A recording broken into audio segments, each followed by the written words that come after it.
Good morning students. वीजोन classes में आपका हार्दिक स्वागत है। Subscribe and like my YouTube channel. अब तक जो हमने लास्ट वीडियो में डिस्कस किया था कन्वर्जन फैक्टर के बारे में, आज हम एक नया टॉपिक लेके आए हैं जिसमें हम डिस्कस करेंगे significant figure. Significant figure topic को डिस्कस करने से पहले हम कुछ बातें बताते हैं। जैसे होता है मेजरमेंट इन केमिस्ट्री। जब भी हम मेजरमेंट इन केमिस्ट्री करते हैं तो हमारे पास दो इम्पोर्टेंस पॉइंट्स होते हैं। एक होती है न्यूमेरिकल वैल्यू, एक होता है unit of measurement. Unit of measurement. तो जब भी हम किसी चीज़ को लिखते हैं तो इसकी क्यों ज़रूरत पड़ी। जैसे मान लो हमने कुछ लिख दिया 1.64, 1.64। तो इस 1.64 में क्या है 116, ये तो क्या आपके पास सर्टेन डिजिट है और प्लस में एक डाउटफुल डिजिट होता है, तो उसी को हम क्या बोलते हैं सिग्निफिकेंट फिगर। अब इस सिग्निफिकेंट फिगर के कुछ रूल होते हैं, हम उन रूल को भी आज सीखेंगे वन बाय वन। तो आज हम अपना नेक्स्ट सेशन स्टार्ट कर रहे हैं सिग्निफिकेंट फिगर, जो क्या करता है reporting of result in A measurement. तो आइए अब अपना स्टार्ट करते हैं नेक्स्ट सेक्शन सिग्निफिकेंट फिगर से। तो ध्यान रखेंगे सिग्निफिकेंट फिगर का, हम कोई भी मेजरमेंट करते हैं, एवरी मेजरमेंट जो भी लेबोरेटरी के अंदर होता है आपका, तो उसमें कुछ एरर आ जाता है या कुछ अनसर्टेनिटी आ जाती है, कोई कुछ लिमिटेशन हो जाती है। क्योंकि जब बताया जाता है, जैसे मान लो 3 स्टूडेंट है, एक लेंथ को रीड कर रहे हैं, एक बच्चे ने रीड किया 8.1, एक ने कर दिया 8.2, एक ने कर दिया 8.3। तो इसका मतलब अब हम उसमें से चेक करेंगे भी कौन सा जो पर्सन है जिसकी करेक्ट रीडिंग है। जैसे मान लो ये ए है, ये बी है, ये सी है, तो इन ध्यान रखेंगे इन दोनों रीडिंग के बीच में कौन है, मिड में 8.2 है। तो हमने मानेंगे कि भाई हमारी करेक्ट लेंथ ऑफ वायर कितनी है 8.2 है। तो हम एक्यूरेसी के लिए इस टाइप के एरर को दूर करने के लिए हम एक नई टर्म लेके आते हैं जिसका नाम है significant figure.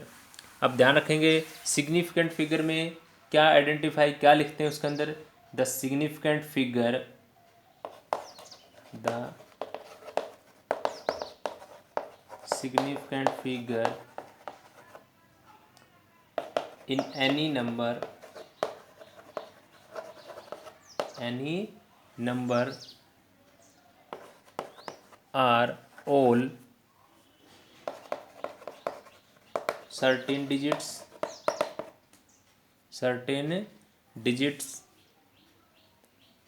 plus one doubtful digit।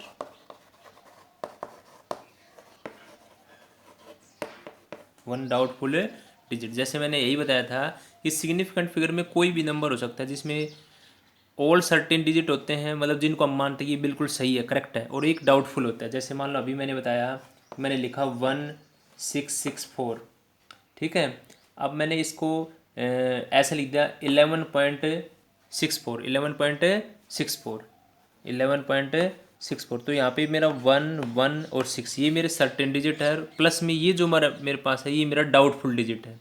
ये क्या मेरा डाउटफुल डिजिट है। तो यही मैंने लिख रखा है कि in any number all certain digit plus, और उसके साथ एक डाउटफुल क्या होता है आपका डिजिट होता है। तो आइए अब हम इसके रूल को डिस्कस करते हैं कि कैसे सिग्निफिकेंट फिगर को बताया जाता है कि भाई इस वैल्यू के अंदर इतने सिग्निफिकेंट फिगर हैं, इस वैल्यू के अंदर इतने सिग्निफिकेंट फिगर है। तो आइए हम मेन फोकस करते हैं अपने सिग्निफिकेंट फिगर के रूल नंबर फर्स्ट पे। Rule number first. अब रूल नंबर फर्स्ट आपका क्या है, देखिए रूल नंबर फर्स्ट ये कहता है कि all non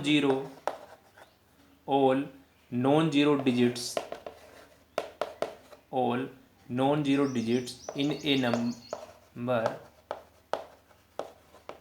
in a number are significant। ये कहता है अगर कोई ऐसा डिजिट जिसमें कोई भी नॉन जीरो, मतलब जीरो के अलावा और भी कोई भी डिजिट हो सकता है, वो सारे के सारे क्या होंगे आपके पास सिग्निफिकेंट में काउंट होंगे। जैसे मान लो मैं एग्जांपल लेता हूँ, मैंने लिखा 4.3 लिख दिया मैंने, एक मैंने लिख दिया 5.243, 5.243 मैंने लिख दिया 4.124, 4.124, 4.124।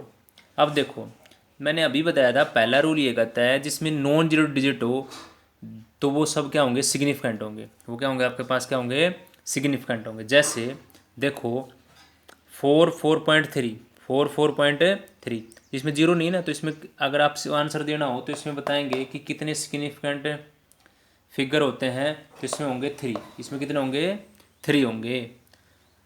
तो 1 2 3 ऐसे डिजिट को काउंट करना होता है, जैसे 1 2 3, तो इसमें सिग्निफिकेंट फिगर 3 है। इसमें काउंट करते हैं 1 2 3 4, तो इसका आंसर कितना है, इसमें कितने सिग्निफिकेंट है, इसमें 4 आंसर आएगा। इसमें बताना हो तो 1 2 3 4 5, तो इसका आंसर कितना आ जाएगा, 5। तो that will be the answer according to rule number first. तो रूल नंबर फर्स्ट ये कहते हैं, ठीक है। ध्यान रखेंगे सिग्निफिकेंट फिगर में कभी भी डेसिमल को काउंट नहीं करते, ये माइंड में ध्यान रखेंगे, रिमेंबर कर इस बात को। Decimal point does not count towards the number of significant figure, कि डेसिमल पॉइंट को हम काउंट नहीं करते। तो रूल नंबर फर्स्ट हमने आसानी सीख लिया, बिल्कुल आसान है। आइए अब हम चलते हैं रूल नंबर सेकंड पे। Rule number second, rule number second कहता है the zeros between two non-zero, the zero between two non-zero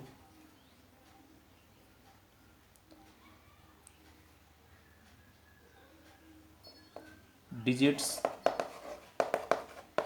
are always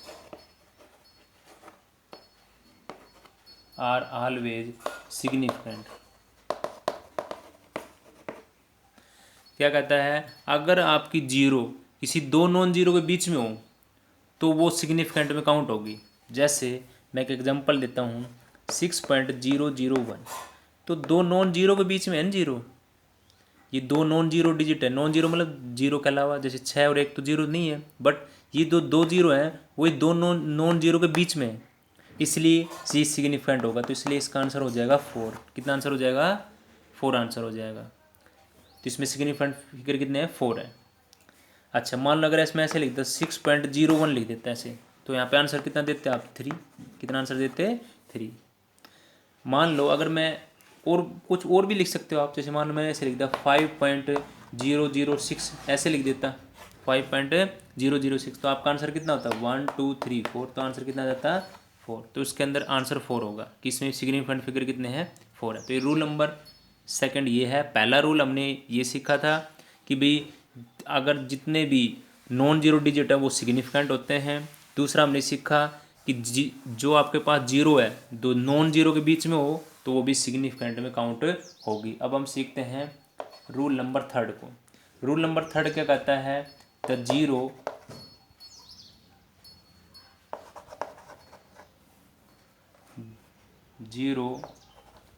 return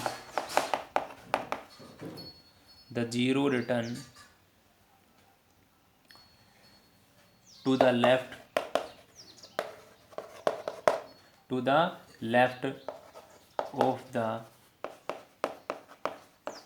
first non-zero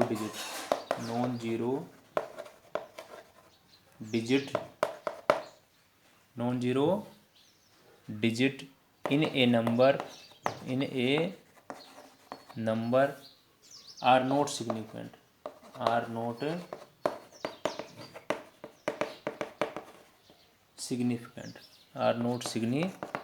तो सिग्निफिकेंट नहीं होगी। ध्यान देंगे मेरे में लिखने, रूल नंबर थर्ड क्या कर रहा है, अगर जीरो आपने लिख रखी है, देखो आप ये जैसे मैं यहाँ जैसे बैठा हूँ तो ये मेरा कौन सा है, लेफ्ट, और ये कौन सा मेरा, राइट है। अगर आपकी जीरो लेफ्ट हैंड साइड में, जैसे मेरा हैंड है, अगर इधर लिखी होती है तो वो, और किसी भी आपके पास फर्स्ट नॉन जीरो डिजिट के इधर लिखी हुई मान लो, तो वो सिग्निफिकेंट में काउंट नहीं होगी। जैसे मान लो मैं एक एग्जांपल देता हूँ आपको, मैंने लिखा 0.523, तो ये देखो इसी के अकॉर्डिंग है कि zero return to the left, zero देखो लेफ्ट साइड में है, और फर्स्ट नॉन जीरो डिजिट, तो ये देखो फर्स्ट नॉन जीरो डिजिट के इधर ही लेफ्ट में है ना, इन नंबर तो किसी भी नंबर में वो सिग्निफिकेंट नहीं होगी, तो इसलिए ये जीरो अब सिग्निफिकेंट में काउंट नहीं होगी। तो लेफ्ट साइड में अगर जीरो आती है तो सिग्निफिकेंट में काउंट नहीं होगी। तो इसलिए देखो यहाँ पे आंसर कितना होगा, 1 2 3, तो यहाँ पे आंसर हो जाएगा सिग्निफिकेंट फिगर इसमें कितने हैं, 3 है। कितना है, 3। अगर मान लो एक एग्जाम्पल और लेते हैं, 0.014, 0.014 बेटा। अब देखो इसमें बताना, तो देखो लेफ्ट ही है ना, ये नॉन जीरो की इधर है, तो इस साइड में कभी भी जीरो आती है तो सिग्निफिकेंट में काउंट नहीं होगी। तो यहाँ पे आंसर आ जाएगा इसका कितना, 2। तो इसमें सिग्निफिकेंट कितने हैं, 2 हैं। ठीक है। अच्छा मान लो अगर ऐसे लिख दे, ये आ गई ना बात समझ में आपको। अगर मैं ऐसे लिख दूँ 0.004, 0.004, तो अब आपसे पूछा जाए इसमें कितने सिग्निफिकेंट है, तो यहाँ पे आंसर हमारा होगा 1। कितना है, 1 होगा। क्योंकि देखो इसके नॉन जीरो जरूरी नहीं है आपके पास मतलब 2 ही हो, कि ये फर्स्ट नॉन जीरो है ना, इसके इधर लेफ्ट साइड में, तो इधर वाली जीरो कभी भी काउंटर नहीं होंगी। तो ये रूल नंबर हमारा कौन सा था, 3rd। तो इसमें आंसर आएगा 1। कितना आ जाएगा, 1। तो ये हमारे पास रूल नंबर 3 था। अब हम सीखते हैं रूल नंबर 4 को। रूल नंबर 4, अब हम रूल नंबर 4 को सीखते हैं बेटा। देखो ये कहता है all zero place to the right of a decimal, right of a decimal point in a number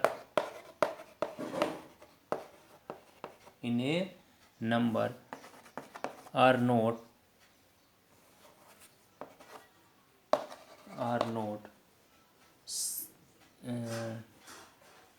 are significant,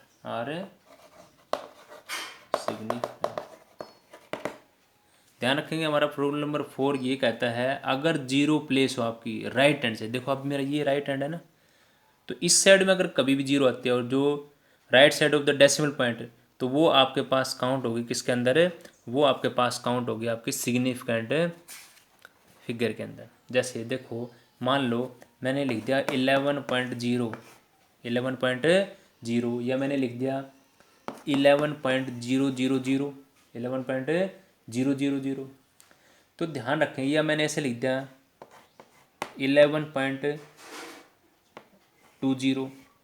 देखो ये तीनों जो रीडिंग है, इन तीनों का अलग अलग मीन है। 11 पॉइंट के बाद 20, 11 पॉइंट के बाद 10 और 11 के बाद 30। तो ध्यान रखेंगे बेटा, जिस भी रीडिंग के अंदर 11.0 है तो उस स्केल का लिस्ट काउंट जो है, उस स्केल का जो लिस्ट काउंट कितना है, 0.1 का है। उस स्केल का लिस्ट काउंट कितना है, 0.1 का है। और अगर जिसके पास क्या है 11.20 है, उस स्केल का लिस्ट काउंट होता है 0.01, और जिसके अंदर ऐसा लिखा हुआ है इसका लिस्ट काउंट है 0.001। तो अगर आपसे पूछा जाए मान लो इन तीनों स्केल में से कौन सा सबसे अच्छा स्केल है, तो बेटा ये स्केल सबसे ज़्यादा अच्छा है। जितनी लीस्ट काउंट में ऐसी जितनी जीरो बढ़ती है, वो स्केल का मतलब जो भी मेजरमेंट के लिए जिस भी चीज़ का यूज़ कर रहे हैं वो उतना ही ज़्यादा महंगा होता है। ये सबसे ज़्यादा सस्ता मिलेगा, ये उससे थोड़ा और महंगा हो, ये सबसे ज़्यादा महंगा मिलेगा। हम ज़्यादातर जो लैब में यूज़ करते हैं वो इस लिस्ट काउंट का, ये मेजर जो आपके पास वेइंग मशीन लेके आते हैं वो इसकी होती है, क्योंकि ये उससे और भी ज़्यादा महंगी आती है। ये कम से कम ये करीबन आपकी मान लो देख लो, ये वाली जो मशीन है शायद ये आती होगी कम से कम 2500 की, और ये जो है ये तो कम से कम उसके लगा लो 10-1000 रुपये, और ये और भी ज़्यादा 50-60 हज़ार या इतने, इससे ज़्यादा अमाउंट मेरे को कंफर्म नहीं पता, बट सबसे ज़्यादा इससे और भी जीरो आएंगी तो और भी ज़्यादा महंगी होगी। ठीक है। अब देखो अगर मान लो इसमें आंसर पूछा जाए आपसे भाई इसमें कितने सिग्निफिकेंट फिगर है, तो ध्यान रखो मैंने रूल में क्या लिख रखा है कि ऑल जितनी भी जीरो प्लेस हों to the right decimal point के राइट साइड में इधर, तो वो क्या होंगी आपके पास, सिग्निफिकेंट होंगी। तो इसका आंसर आपके पास कितना होगा, देखो 1 2 3 4 5, तो इसका आंसर हो जाएगा 5। इसके अंदर सिग्निफिकेंट कितने हैं, 5 हैं। इसमें कितने हैं, 5 सिग्निफिकेंट है। इसमें पूछा जाए तो कितने हैं, 1 2 3, तो इसका आंसर 3 आ जाएगा। आपको बस ये बताना हो कि इसमें ये लिस्ट काउंट नहीं बतानी होती कि इसके अंदर कितना सिग्निफिकेंट है। ये तो मैंने आपको इन्फॉर्मेशन के लिए बता दिया। 1 2 3 4 इसका इस केस के अंदर जो सिग्निफिकेंट होंगे वो कितने होंगे, 4 होंगे। तो ये आंसर हो गया आपका 4 3 एंड 5। तो ये हमने रूल नंबर सीखा अपना 4। तो ये सारे रूल्स थे सिग्निफिकेंट फिगर को। इन रूलों को ध्यान रखें। जो भी बच्चे वीडियो को देख रहे हैं, अगर कोई पॉइंट समझ में नहीं आता तो अपनी जो वीडियो उसको रिवर्स फॉरवर्ड करके दोबारा देखा करो उनको, ठीक है। तो मैंने सारे रूल आपको सिखा दिए हैं सिग्निफिकेंट फिगर के। अब हम आओ सीखते हैं कुछ exponential notation of scientific notation. कई बार कुछ साइंटिफिक नोटेशन हम करते हैं, तो वो कैसे करते हैं उन चीज़ के बारे में डिस्कस करते हैं। तो आइए जानते हैं एक्सपोनेंशियल नोटेशन। सबसे पहले बेटा ध्यान देंगे, एक्सपोनेंशियल नोटेशन को बेटा ऐसे लिखते हैं n इंटू 10⁻n, या इसका एक नाम और भी है साइंटिफिक नोटेशन। तो बेटा हमने ये लिखा कैपिटल N। इस कैपिटल N का मतलब है इसके अंदर नॉन जीरो डिजिट होंगे। क्या होंगे? नॉन जीरो डिजिट होंगे to the left of the decimal point. और ये जो 10⁻n है, इसके अंदर जो एक्सपोनेंट के अंदर 10 की जो एक्सपोनेंट पावर है, इसके अंदर जो भी वैल्यू है वो आपके पास कोई पॉजिटिव, नेगेटिव या जीरो भी हो सकती है। पॉजिटिव, नेगेटिव या जीरो भी हो सकता है। कोई भी इंटीजर हो सकता है आपके पास, पॉजिटिव इंटीजर, नेगेटिव इंटीजर या जीरो, कुछ भी हो सकता है, ठीक है। जैसे इसकी क्यों जरूरत पड़ी? जैसे मान लो मैंने ऐसे लिखा है 1.8500 18500। तो यहाँ पे हमें थोड़ी कन्फ्यूजन हो जाता है। जैसे मान लो अभी तो हमने रूल में सीखा कि भाई जितने डेसिमल वाले सिस्टम देखा है ना, पहले रूल नंबर फर्स्ट में डेसिमल था, सेकंड के अंदर फिर लेफ्ट हैंड साइड के बारे में बोल रहा है, फिर राइट हैंड साइड के बारे में बोल रहा है, या दो नॉन जीरो या जीरो एंड नॉन जीरो के बीच में हो, तो सब डेसिमल की बात थी। अगर जिसमें डेसिमल ना हो तो अब यहाँ पे कन्फ्यूजन होता है, क्या इसका आंसर हम कितना सिग्निफिकेंट दें? 1 2 3 4 5 दें आंसर इसका, या इसका आंसर हम 3 दें, क्या आंसर दें इसका? तो इस चीज़ के लिए हमें साइंटिफिक नोटेशन की ज़रूरत पड़ी। जैसे मान लो मैं ऐसे करता हूँ, इसमें हमने ऐसे लिख दिया इसके अंदर 1 2 3, जैसे मैंने ऐसे लिख दिया 8, या यहाँ पे पॉइंट लगा दिया मान लो मैंने, तो कितना है 1 2 3 4, तो 10⁻4। तो मैंने इसको ऐसे लिख दिया। देखो अब ध्यान दें बेटा, अब इसका आंसर जो आप दोगे तो वो किसके अकॉर्डिंग होगा? तो एक्स जो भी आपके पास एक्सपोनेंट पावर ना 10 की, ये सिग्निफिकेंट फिगर में काउंट नहीं होगा, सिर्फ इसको देख के बताना आपको आंसर। तो ये तो हमने सिखाई थी कि जितने भी, पहला रूल नंबर फर्स्ट यही तो था कि जितने भी नॉन जीरो डिजिट हैं वो किस में काउंट होंगे? आपके पास सिग्निफिकेंट फिगर के अंदर। तो ध्यान रखेंगे। तो इसका आंसर क्या आएगा? सिर्फ इसको देख के देना है, इसको देख के नहीं देना। तो इसका आंसर आ जाएगा कितना? 3 सिग्निफिकेंट होगा। कितना सिग्निफिकेंट होगा? 3। तो आइए एक दो क्वेश्चन और ट्राई करते हैं एक्सपोनेंट नोटेशन के। जैसे मान लो मैंने लिख दिया इसी के अंदर 40400.0। अब देखो ये है मान लो आपके पास। अब उस रूल के अकॉर्डिंग तो क्या था भाई, इधर राइट हैंड साइड में है तो काउंट होंगी, तो जैसे 1 2 3 4 5 6, तो 6 देते हैं आंसर। बट अगर इसको साइंटिफिक, अगर वो बोलेगा आपसे कि भाई साइंटिफिक नोटेशन या आपसे देगा रिप्रेजेंटेशन, तो उसी का अकॉर्डिंग दोगे आंसर। जैसे मान लो ये है मेरे पास, तो इसको मैं क्या करूँगा? जैसे मान लो मैंने इधर ही किया मैंने जैसे 1 2 3 4, तो मैंने ऐसे लिख दिया 4.04 10⁻4। 10⁻4 कितने है लिख दिया? 4 लिख दिया। तो ऐसे आ गया। तो अब यहाँ पे मेरे को आंसर जो देंगे वो कितना होगा आपके पास? तो आंसर देंगे, जैसे ये तो मैंने काउंट करनी नहीं है, जैसे 1 2 3 4, 1 2 3 और 4, तो यहाँ पे ये वाले जो आंसर आपके पास बताएगा कि कितने सिग्निफिकेंट हो गए आपके पास से? 3 सिग्निफिकेंट फिगर हो गए। कितने हो गए? 3। और अगर मान लो अगर आपके पास ऐसे लिखा हो, जैसे मान लो आप एवोगैड्रो नंबर की वैल्यू लिखते हैं ना, जैसे 6.023 10⁻23, मान लो ये आ गया आपके पास, और पूछा जाए कि इसमें कितने सिग्निफिकेंट, तो ये लेना नहीं है आपको, ये काउंट नहीं करना, सिर्फ ये 1 2 3 4। तो इसका आंसर आ जाएगा आपके पास से 4। कितना आंसर आ जाएगा? इसमें कितने सिग्निफिकेंट फिगर होंगे? 4 होंगे। तो बस ये सीधा डायरेक्ट यहाँ से देना आपको आंसर। अच्छा दूसरा, तो ध्यान रखेंगे 10 की पावर जो है उसको नहीं लेना आपको, बस जो इधर वाले जो है वो फिर वो आपका रूल काम कर जाएगा बिल्कुल, जो हमने पहले सिखाए आपको, तो आपका आंसर आसानी से आ जाएगा। और अगर मान लो अगर ऐसे लिखा हो 0.000404, मान लो ऐसे लिखा हुआ है, तो मैं इधर चलूँगा 1 2 3 4 5, 1 2 3 4 5, तो मैंने लिखा 4.04 10 की पावर -5, क्योंकि इधर चलते हैं कितना है -5। अब आपसे पूछा जाए तो मैंने बताया था ना भाई, जो 10 की पावर में चाहिए माइनस हो, नेगेटिव हो, पॉजिटिव हो, जीरो हो, उसको हम काउंट नहीं करते, तो इसको काउंट करेंगे नहीं, तो यहाँ पे आंसर कितना हो जाएगा 3। कितना आंसर आ जाएगा 3। तो ऐसे हम फाइंड आउट करते हैं कि इसमें कितने सिग्निफिकेंट फिगर होंगे कितने नहीं होंगे। तो हमने सिग्निफिकेंट फिगर की जो इम्पोर्टेंट्स पॉइंट थे वो डिस्कस कर चुके हैं। मैं कुछ आपको क्वेश्चन दूंगा, वो आपके स्कूल के जो ग्रुप है उसके अंदर सेंड कर देंगे, उनको सोल्व करना। Thank you for watching V zone classes.